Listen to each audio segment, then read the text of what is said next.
తాకట్టులో ఉన్న మీ బంగారాన్ని విడిపించి అదే రోజు ఉన్న ఆన్లైన్ రేటుకే మేము కొంటాము. Ganesh gold buyers. మా నంబర్ 9160556916. మొక్కల పేరుతో హరితహారం పేరుతో కోట్ల రూపాయలు స్వాహా. మెక్కేశారు. నాటిన మొక్కలు మాత్రం 293 కోట్లు. అనేక చోట్ల నాటకుండానే రికార్డుల్లో నమోదు. కొన్ని ప్రాంతాల్లో నాటిన మొక్కల తొలగింపు, సంబంధిత శాఖల పర్యవేక్షణ కరువు. బీఆర్ఎస్ హయాంలో నిధుల దుర్వినియోగం. 9 ఏళ్లలో సుమారు 824 కోట్ల ఖర్చు. నేను అడుగుతున్న రేవంత్ రెడ్డి గారు, తెలంగాణ ముఖ్యమంత్రి రేవంత్ రెడ్డి గారికి దమ్ముంటే, ధైర్యం ఉంటే ఈ హరితహారం కాన్సెప్ట్ తెచ్చినటువంటి ఎవరైతే జోగులపల్లి సంతోష్ కుమార్ అలియాస్ హ్యాపీ కుమార్ నవ్వుకుంటూ వెనకాల మొక్కలు నాటినటువంటి ఆ మొక్క వీరుడు ఎవరైతే ఉన్నాడో, నీకు దమ్ము ఉంటే ఈ జోగులపల్లి సంతోష్ కుమార్ చేసినటువంటి స్కాములని వెలికి తీసి నువ్వు అరెస్ట్ చేసి బొక్కలేయి, లేకపోతే హరితహారం ద్వారా దోచుకున్న పైసలన్నీ కూడా ఏదది గ్రీన్ ఛాలెంజ్ మళ్ళీ దానికో బ్యాక్గ్రౌండ్ పాట. కొండగట్టు అడవుల్లో మొక్కలు నాటాలి అని చెప్పినటువంటి వీరాది వీరుడు, శూరాది శూరుడు హ్యాపీ రావు, సంతోష్ రావు. నేను స్ట్రైట్ అవే ఛాలెంజ్ చేస్తున్నా రేవంత్ రెడ్డి గారికి. నీకు నిజంగా దమ్ము ఉంటే, నీకు నిజంగా ధైర్యం ఉంటే, ధైర్యం ఉంటే సంతోష్ రావు భర్తం పట్టు చెప్తా. అరే ఎందుకు కాపాడినావు నువ్వు సంతోష్ రావుని? జిఎస్టీ ఎగ్గొట్టిన సంతోష్ రావుని టానిక్ సంస్థలలో 1000 కోట్లు ఎగ్గొడితే సోమేష్ కుమార్ని, సంతోష్ రావుని ఎందుకు వెనకేసుకొచ్చినావు? ఎందుకు కాపాడినో? 1000 కోట్ల జిఎస్టీ ఊసు కూడా ఎందుకు ఎత్తుతలేదు మీ కాంగ్రెస్ గవర్నమెంట్? దమ్ములు లేవా మీకు? లేకపోతే కోవట్లలాగా అమ్ముడు అయినారా? సంపాదించుకుంటారు కదా, వేరే రూట్లలో ల్యాండ్ సెటిల్మెంట్లు చేసుకుంటారు, సరిపోతలే? అట్లీస్ట్ అటువంటి వాళ్ళ భర్తం పట్టు. పైకి నవ్వుకుంటూ వెనకాల కుట్రలు కుతంత్రాలు చేసేటువంటి సంతోష్ రావుకి,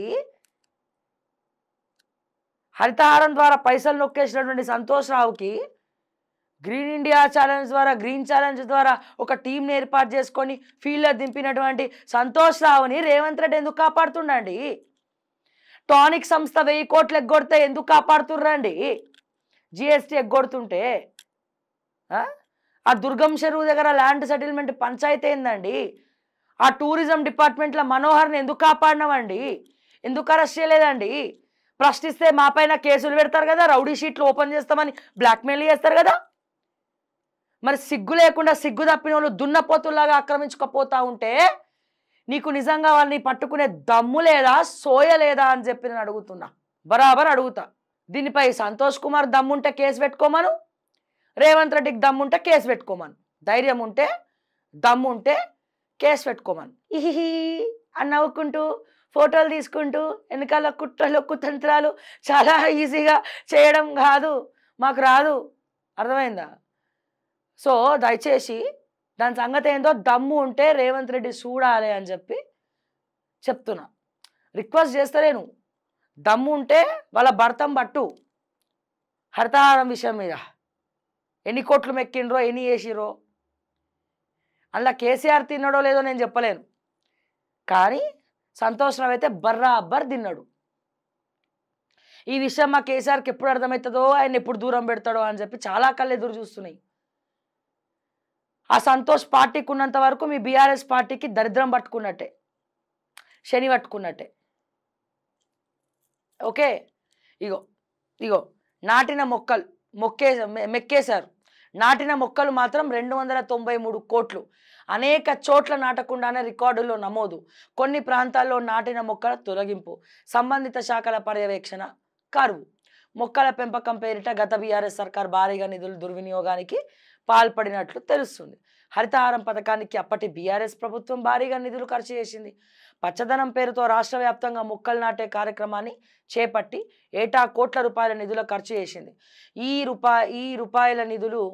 ఈ కోట్ల రూపాయల నిధులు ఖర్చు చేసింది. ఈ కార్యక్రమం నిర్వహణలో పటిష్ట పర్యవేక్షణ, నిరంతర తనిఖీలు లేకపోవడంతో చాలా చోట్లలో మొక్కలు నాటకుండానే రోడ్లపై పారవేశారు.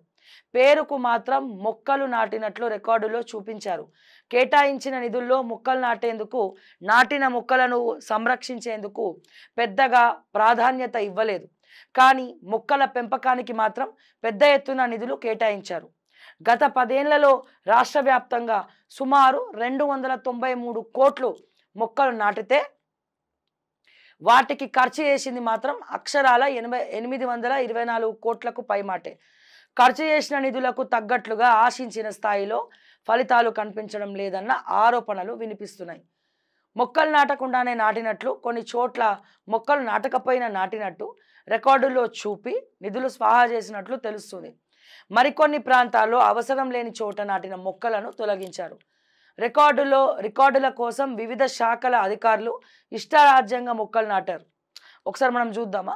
2015-16 15.86 కోట్లు, 2016-17 31.67 కోట్లు, 2017-18 60.4 కోట్లు, 2018-19 36.55 కోట్లు, 2019-20 42.90 కోట్లు, 2020-21 33.46 కోట్లు, 2021-22 29.88 కోట్లు, 2022-23 24.40 కోట్లు, 2023-24 18.42 కోట్లు. ఇది సో నేను అంటున్నా, పేపర్ వార్తలకు పరిమితం అవ్వడం కాదు. నిజంగా చిత్తశుద్ధి ఉంటే రేవంత్ రెడ్డి గారు, మీరు అమ్ముడు పోని మనిషి అయితే ఆల్రెడీ అన్ని విషయాల్లో కొన్ని విషయాల్లో సెటిల్మెంట్లు నడుస్తున్నాయి. కానీ నేను తీసుకెళ్ళి బొక్కలు వేయండి, మీకు దమ్ముంటే స్కాములు తీయండి, బయటికి తీయాలి. 1000 కోట్లు మేము 15 రోజులు జిఎస్టీ కట్టకపోతేనే మా మీద యాక్షన్లు అవుతున్నాయి, అన్ని బ్లాక్లు అవుతున్నాయి అకౌంట్లు. మరి 1000 కోట్లు ఎగనామం పెట్టినటువంటి, పంచనామాలు పెట్టినటువంటి సోమేష్ కుమార్ మాజీ సీఎస్ అయితే ఏంది, తొక్క అయితే ఏంది, తోటకూర కట్ట అయితే ఏంది, ఆ బీహారోని తీసుకొచ్చి బొక్కలేయక హైడ్రాన్ తీసుకొచ్చి బుల్డోజ్ చేస్తున్నప్పుడు వీళ్ళని ఎందుకు బుల్డోజ్ చేయవు?